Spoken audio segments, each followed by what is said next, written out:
Amoy, sedang apa nih? Hai Kak, ini lagi nonton YouTube. Seru banget. Nggak sadar ya, sekarang sudah jam 8 loh. Oh iya Kak. Yuk, ikut kakak membuka ibadah sekolah minggu kita hari ini. Ayo Kak. Shalom, selamat pagi adik-adik. Shalom, selamat pagi teman-teman. Apa kabar hari ini? Bersama Yesus, dahsyat dan luar biasa. Yes, yes, yes. Kakak senang sekali kembali menyapa adik-adik di hari ini, Minggu, tanggal 12 September 2021. Dan hari ini kakak ditemani oleh Amoy. Halo teman-teman. Amoy, tadi pagi sudah berdoa belum? Sudah dong Kak. Bagus. Nah, kita harus ingat bahwa Tuhan Yesus yang memberikan kita saat ini kesempatan untuk bisa beraktivitas, untuk bisa melakukan banyak hal. Jadi kita harus selalu bersyukur. Ya, betul banget Kak. Oke, nah sekarang kita mau mengungkapkan rasa syukur kita kepada Tuhan yang sudah menjaga tidur kita semalam dan memberikan kita hari yang baru. Kita mau pujikan pujian. Selamat pagi, Bapak.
Amoy, sudah siap mengikuti sekolah minggu hari ini? Sudah dong Kak. Oke, kalau begitu Amoy dan adik-adik yang di rumah, mari kita tutup mata, kita lipat tangan. Ayo kita berdoa untuk mengawali ibadah hari ini.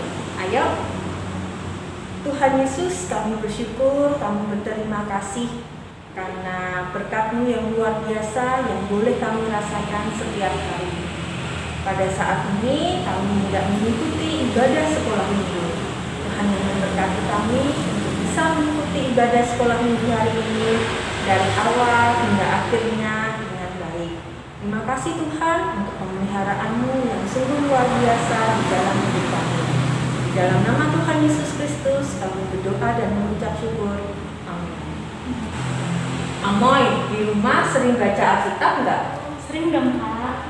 Asik. Apa sih yang kamu dapatkan setelah membaca Alkitab? Yang kamu dapetin setelah membaca Alkitab dalam kehidupan kami. Bener banget sih, setelah kita membaca firman Tuhan di dalam Alkitab, kita jadi tahu apa yang harus kita lakukan sebagai anak-anak Tuhan dan apa yang tidak boleh kita lakukan. Jadi hidup kita bisa lebih menjadi berkat bagi orang-orang yang ada di sekitar kita. Setuju, Kak. Nah, firman Tuhan itu adalah pelita, adalah petunjuk dalam hidup kita. Makanya kita harus rajin mendengarkan dan membaca firman Tuhan. Nah, adik-adik, ayo sekarang kita akan pujikan sebuah pujian, firman-Mu pelita bagi kami.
yang akan disampaikan oleh Kak Febi.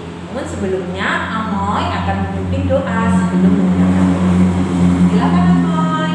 Teman-teman, sebelum kita mendengarkan firman Tuhan, mari kita satu dalam doa. Ya Bapa Allah kami yang bertata dari dalam kerajaan sorga, pada pagi hari ini kami kembali lagi menghadap hadirat-Mu. Kami bersyukur kasih penyertaan-Mu dan semua berkat-berkat-Mu yang diberikan kepada kami. Ya Bapa, pada saat ini kami akan mendengarkan firman-Mu. Kiranya apa yang kami dengarkan ini bisa kami pahami, bisa kami mengerti, dan terlebihnya bisa melakukan dalam hidup kami setiap hari. Berkati Kak Febi yang akan membawakan firman-Mu. Kiranya Engkau memberkati Kak Febi. Kiranya apa yang Kak Febi sampaikan itu hanya berasal daripada-Mu. Berfirmanlah Bapa, karena kami siap untuk mendengarkan firman-Mu. Dalam nama Yesus kami berdoa dan mengucap syukur. Amin.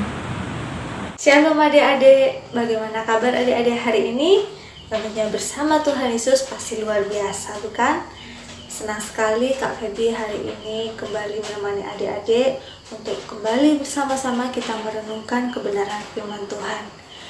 Firman Tuhan hari ini temanya adalah gereja mensejahterakan masyarakat di sekitarnya. Dan ayat firman Tuhan kita hari ini diambil dari Yeremia 29 ayat yang ke-7. Yeremia 29 ayat yang ke-7 yang berbunyi demikian. Usahakanlah kesejahteraan kota kemana kamu aku buang, dan berdoalah untuk kota itu kepada Tuhan, sebab kesejahteraannya adalah kesejahteraanmu. Adik-adik, kata dibuang dalam ayat ini bukan berarti Tuhan tidak sayang kepada bangsa Israel loh. Tetapi kata dibuang dalam ayat ini berarti Tuhan memindahkan mereka ke negeri yang asing sebagai peringatan kepada bangsa Israel agar mereka sadar dari ketidaksetiaan mereka kepada Tuhan dan supaya mereka berbalik kembali kepada Tuhan. Dalam keadaan yang seperti itu, Tuhan tidak ingin bangsa Israel itu meratapi nasib, menangisi nasib mereka dengan berkata, Tuhan, kenapa aku harus seperti ini, kenapa aku harus di sini? Enggak. Tetapi Tuhan ingin bangsa Israel mendukung kesejahteraan kota dan negeri di mana Tuhan menempatkan mereka, karena kesejahteraan di tempat itu adalah kesejahteraan mereka juga. Kak punya cerita seperti ini adik-adik. Ada dua orang mahasiswa yang bersahabat, Daniel dan Darius. Suatu saat mereka melakukan perjalanan ke kota dengan sepeda motor, dan di tengah perjalanan ban mereka bocor, sehingga mereka bergantian mendorong sepeda motor tersebut sehingga tiba di suatu desa untuk menambal ban. Setelah selesai menambal ban, ternyata jembatan penghubung antara desa tersebut dan desa sebelah itu ambruk karena waktu itu arus sungainya sangat keras. Mereka menjadi bingung dan menatap satu sama lain. Lalu Daniel berkata kepada Darius, "Gimana nih Dar? Kita sini sudah melakukan perjalanan selama 2 hari. Kalau kita balik, nggak mungkin. Dan sekarang pun sudah malam." Nah, mendengar hal itu, si bapak penambal ban ini menawarkan kepada mereka supaya mereka boleh menginap di rumahnya. Dan di sana si bapak menceritakan kondisi desa tersebut. Sebelum beristirahat malam, mereka berdua berbicara satu sama lain, mengobrol. Lalu tiba-tiba Daniel bertanya kepada Darius, "Dan menurutmu, apakah Tuhan punya rencana untuk kita sehingga kita bisa sampai di tempat ini?" Nah, mendengar itu Darius terdiam sejenak dan berkata, "Sepertinya memang iya, sepertinya Tuhan memang mau berbuat sesuatu dengan situasi ini." Lalu setelah selesai berdoa, mereka memutuskan untuk memulai dari membantu si bapak membersihkan rumput dan tanaman liar di sekitar rumah bapak penambal ban tadi ya. Lalu selanjutnya mereka membantu warga sekitar, dan pada hari ketiga mereka di situ, mereka melakukan kerja bakti memperbaiki jembatan yang ambruk itu, dan pada hari yang kelima jembatan itu pun selesai. Dan akhirnya Daniel dan Darius melanjutkan perjalanan mereka, dan si bapak dan warga desa sangat berterima kasih atas pertemuan mereka dengan Daniel dan Darius. Demikian juga dengan kita adik-adik. Tuhan ingin kita mengusahakan kesejahteraan kota dan negeri di mana kita tinggal. Bagaimana caranya? Kak kasih 3 cara ya, dan cara ini bisa kita lakukan dari rumah kita masing-masing. Apa itu? Yang pertama, mendoakan kota dan negeri kita. Satu hal yang tidak boleh kita lupakan adalah berdoa. Karena doa itu adalah sarana kita untuk berbicara kepada Tuhan. Tetapi selama ini apa yang kita doakan adalah selalu tentang keluarga, tentang sekolah, tentang teman, atau hal yang sifatnya itu pribadi kita, tentang kita. Tetapi kita juga harus ingat untuk berdoa bagi pemerintahan, bagi kota, bagi negeri. Paulus di dalam suratnya dalam 1 Timotius 2 ayat 1 dan 2, dia mengingatkan jemaat untuk berdoa bagi raja-raja dan pembesar. Nah, siapa sih itu di zaman sekarang ini? Yaitu Pak Presiden, pasti ya. Ada menteri, ada bupati, kalau di kota ada bupati, ada camat, bahkan mungkin tingkat yang terendah. Kalau di Bali sini ada yang namanya pecalang. Itu pun kita harus doakan. Kenapa?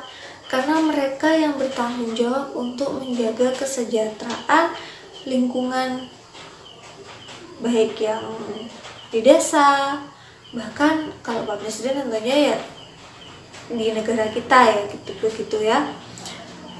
Supaya apa? Supaya kita hidup dengan tenang dan tentram.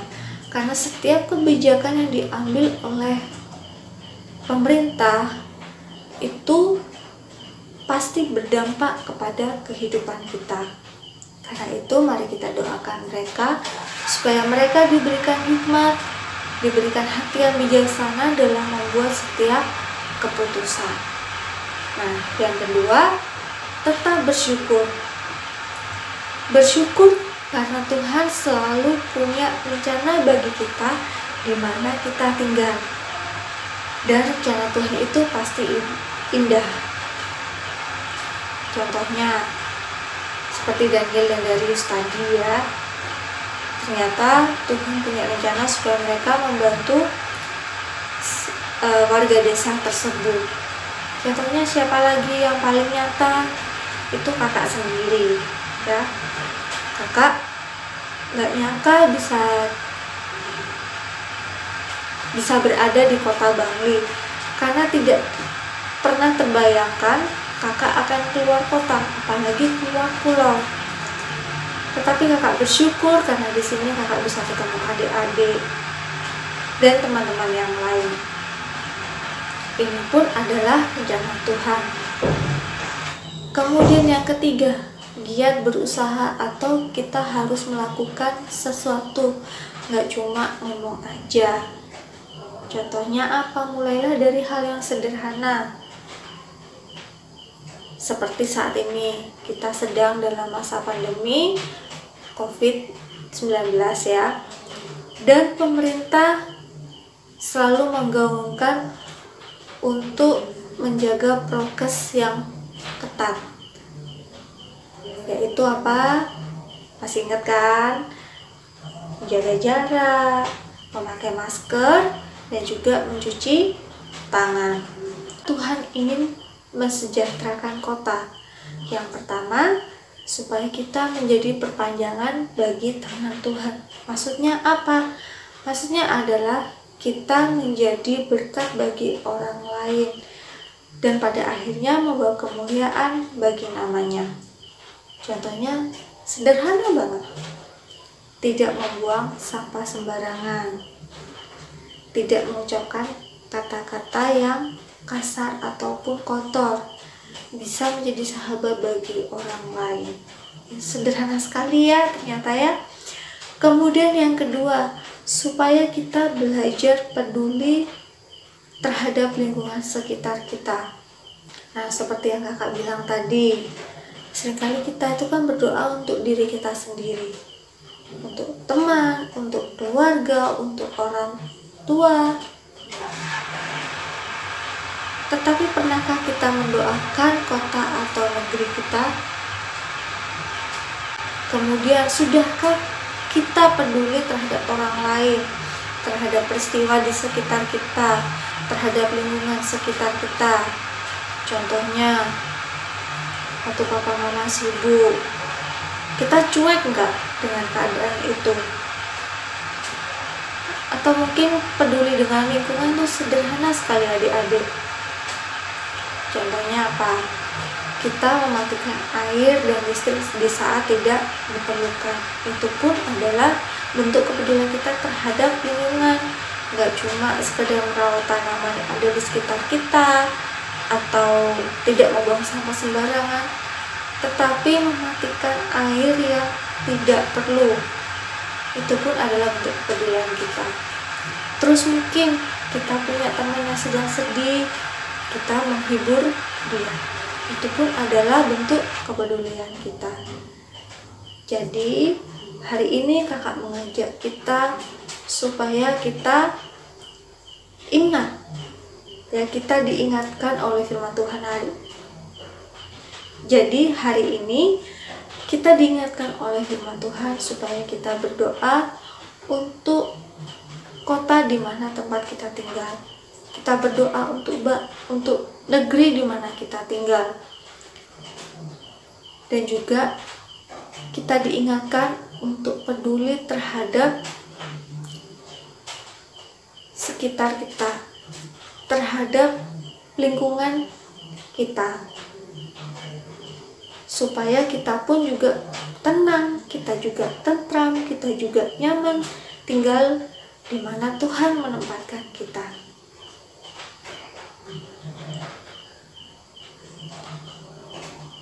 Sekarang kakak ajak adik-adik untuk tutup mata dan kita mau berdoa. Tuhan Yesus, terima kasih atas firman-Mu yang mengingatkan kami supaya kami berdoa bagi kota, bagi negeri di mana Engkau tempatkan kami berada. Dan kami bersyukur kami berada di tempat kami saat ini karena kami diberikan keluarga yang baik, kami diberikan teman-teman yang baik, dan kami boleh bertemu dengan teman-teman baik di sekolah maupun di gereja Tuhan. Itu pun adalah rencana dan kehendak-Mu Bapa. Ajar kami untuk lebih peduli lagi terhadap lingkungan kami, terhadap orang-orang di sekitar kami Tuhan. Terima kasih Bapa. Hanya doa kami yang kami alaskan dalam nama Tuhan Yesus Kristus. Haleluya. Amin. Wah, firman Tuhan pada hari ini sangat memberkati ya Kak. Betul sekali. Hari ini Amoy kita diingatkan untuk bisa menjadi berkat dimanapun kita berada dan lebih peduli dengan lingkungan sekitar kita. Betul Kak, Amoy akan belajar untuk peduli dengan lingkungan sekitar, keluarga maupun teman-teman Amoy. Sip, semangat menjadi berkat. Siap Kak. Sebelum kita mengakhiri ibadah kita pada pagi hari ini, yuk teman-teman kita menaikkan pujian Kerja Buat Tuhan Selalu Manusia. Yuk Kak. Ayo.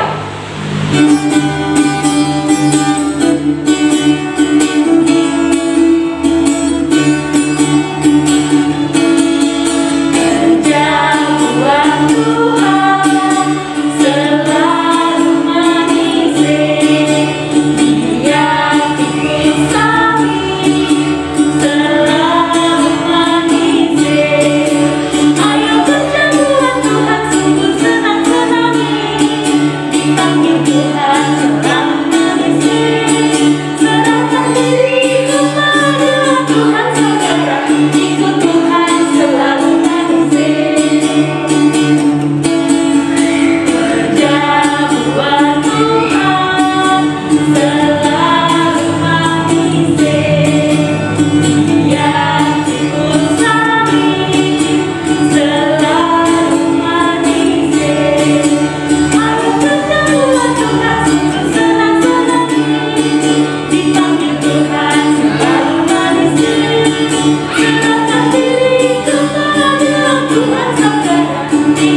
Shalom adik-adik semua yang dikasihi Tuhan. Dari kebenaran firman Tuhan yang kita sudah dengarkan tadi, kita belajar bahwa dimanapun kita berada, kita harus selalu menjadi berkat. Tidak hanya bagi lingkungan, tetapi juga bagi sesama. Dan inilah yang juga menjadi tanggung jawab kita semua. Adik-adik nanti dimanapun berada, baik di rumah, baik di sekolah, maupun juga ada di lingkungan gereja, di masyarakat, dan dimanapun juga. Biarlah kiranya adik-adik selalu dapat menjadi berkat dan mengusahakan kesejahteraan dimanapun adik-adik berada. Caranya bagaimana? Seperti yang tadi dikatakan oleh kakak-kakak guru sekolah minggu, bahwa kita harus melatih kepekaan kita. Kita harus peduli dengan segala sesuatu yang terjadi di sekitar kita. Kemudian ketika kita melihat ada sesuatu yang tidak beres, maka kita pun kiranya melakukan sesuatu untuk mengubah yang tidak beres tadi menjadi baik. Dan tentu adik-adik banyak hal dalam kehidupan kita sehari-hari yang bisa kita perbaiki, bisa kita lakukan yang terbaik ya. Dan biarlah kiranya Tuhan menolong kita dimanapun kita berada. Baik adik-adik semua, kita sekarang akan menutup rangkaian ibadah kita. Kita mohon berkat yang datangnya dari Tuhan. Kiranya bertambah-tambah kasih karunia dan damai sejahtera dari Allah Bapa, Putra dan Roh Kudus kepada adik-adik semua dari sekarang ini sampai selama-lamanya. Amin. Selamat hari Minggu adik-adik semua dan Tuhan Yesus memberkati.